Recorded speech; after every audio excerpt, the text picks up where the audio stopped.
Hello বন্ধুরা, welcome to new blog. I hope সবাই ভালো আছো, আমিও ভালো আছি। তো নতুন একটা দিনে নতুন একটা ব্লগে তোমাদের সকলকে জানাই স্বাগত। তো বন্ধুরা, ফ্রিজে এসে ব্লগটা শুরু করার মতো সময় পাচ্ছিলাম না, রান্নাবান্না স্টার্ট করে দিয়েছি। তো আজ কি রান্নাবান্না করছি চলো সেটাই শেয়ার করব।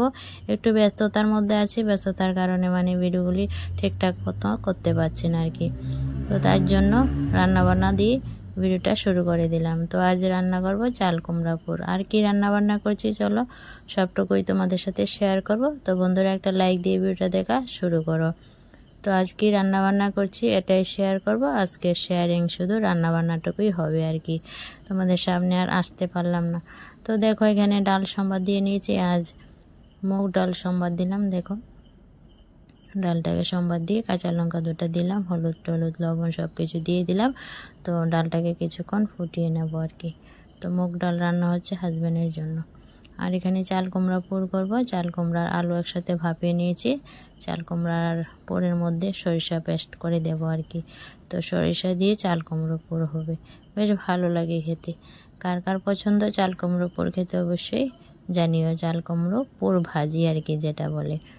তো দেখো, ভাপানো হয়ে গেছে, এগুলো আলাদা করে নিয়েছি, আলুটাকেও আলাদা করলাম। আর এখানে তরকারি রান্না করব, আলু বেগুন দিয়ে মাছের ঝোল। আর এখানে বেগুনটাকে লবণ হলুদ দিয়ে হালকা ভেজে নিচ্ছি, তারপর আলুগুলিও ভেজে নেব একে একে। এই তো বন্ধুরা দেখো, চাল কুমড়ার মধ্যে এই যে সরষে পেস্ট লবণ হলুদ মেখে এই যে পুর ভরে দিয়ে কড়াতে দিয়ে দিলাম। এখন উল্টিয়ে পাল্টিয়ে চাল কুমড়ো পুরগুলি ভেজে নেব আর কি। বেশ ভালো লাগে গরম ভাতের সাথে এরকম চাল কুমড়া পুর খেতে। কার কার পছন্দ অবশ্যই কমেন্টে জানিও। তো এভাবে করে উল্টিয়ে পাল্টিয়ে লাল লাল করে একটুখানি ভেজে নিচ্ছি। তো কিছু রয়েছে আর কিছু কড়াতে দিলাম, বাকিটুকু দিয়ে দেবো এগুলি তুলে নিয়ে আর কি। থ্যাংক ইউ বন্ধুরা, যেখান থেকে আমার আজকের ভিডিওটা দেখছো, থ্যাংক ইউ সো মাচ। তো দেখো, আগের পুর ভাজিগুলি হয়ে গেছে, আরও কিছু ছিল এগুলিও দিয়ে দিলাম।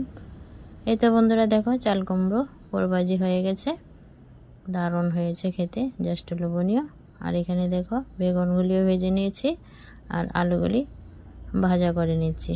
আলু বেগুন ভেজে তারপর তরকারিটা সম্বাদ দেব। আজ রান্না করব দেখো বাটা মাছ, কড়াতে দিয়ে দিলাম। তো এখন উল্টিয়ে পাল্টে মাছগুলি ভেজে তুলে নেব। আর একটা মাছ আমার জন্য ভাজা করবো। আমার না বন্ধুরা মাছ ভাজা খেতে বেশ ভালো লাগে, তরকারির যে ঝোলের মধ্যে মাছটা দিই সেটা খেতে আর ভালো লাগে না। তো দেখো, এখানে তরকারিটা বসিয়ে দিয়েছি, আলু বেগুন ভেজে নিয়ে ঝোল দিয়ে দিলাম। আর এই দেখো, লঙ্কা করে দিয়ে জাস্ট লাল লাল করে একটু মাছের তেল ঝাল করে নিলাম। আর এখানে দেখো তরকারিটা দুভাগ হয়ে গেছে, ধনে পাতা দিয়ে দিলাম, আলু বেগুন দিয়ে ধনে পাতা দিয়ে নিরামিষ একটা ঝোল হয়েছে, আর বাকিটা মাছের ঝোল হয়েছে।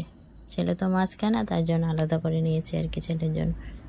তো মাছের তরকারিতেও দিয়ে দিলাম ধনেপাতা, আমাদের বাড়িতে আছে যে ধনেপাতা, বিলাতি ধনেপাতা, এগুলি দিয়ে দিলাম। দিয়ে নাড়াচাড়া দিয়ে কিছুক্ষণ ঝোলটা ফুটিয়ে নামিয়ে নেব। তো বন্ধুরা দেখো, এখানে আবার একটা মাছ কী করলাম, সর্ষে পেস্ট ছিল, এটা দিয়ে বাটা মাছের ঝোল করে নিলাম, কাঁচা লঙ্কা চিড়ে দিলাম। বাটা মাছের ঝোল সর্ষে পেস্ট দিয়ে বেশ ভালো হয় খেতে। আর দিয়ে দিলাম কাঁচা সরিষার তেল। তো দেখো, জাস্ট লোভনীয় বাটা মাছের সর্ষে ঝাল। দেখো বন্ধুরা, জাস্ট লোভনীয় তরকারিটা হয়েছে, যেমন দেখতে খেতেও বেশ ভালো হয়েছে। ফার্স্ট টাইম রান্না করলাম বাটা মাছের সর্ষে ঝাল। তো অবশ্যই জানিও কেমন লাগলো তরকারিটা দেখতে। আর এখানে আমার রান্নাবান্না কমপ্লিট, মাছের তরকারিটা হয়ে গেছে, আলু বেগুন দিয়ে মাছের ঝোল আর বাটা মাছের সর্ষে ঝাল আর মাছ ভাজি, আর এই যে চাল কুমড়ো পুর, আর এই যে নিরামিষ ঝোল আর ডাল হয়েছে মুগ ডাল। তো বন্ধুরা, এই ছিল আজকে দুপুরে রান্না বান্না জাস্ট আর কি। গুড মর্নিং বন্ধুরা। তো আজ নেক্সট ডে, গতদিন একটা ব্লগ শুরু করেছিলাম, রান্না বান্নাটুকু তোমাদের সাথে শেয়ার করেছিলাম। তো বন্ধুরা, আগেই তো বলেছি তোমাদের সাথে এখন আর পুরো ভিডিও ব্লগ শেয়ার করতে পারবো না, যেহেতু চৈত্র সেলের একটু বেচা কিনা। তো গতদিন আমি মার্কেটে বসেছিলাম ফুটপাতে কিছু কাপড় নিয়ে। তো যাত্রাটুকু হয়েছে, তেমন বেচা কিনা হয়নি, কারণ আমার কাছে তো অল্প স্বল্প মাল।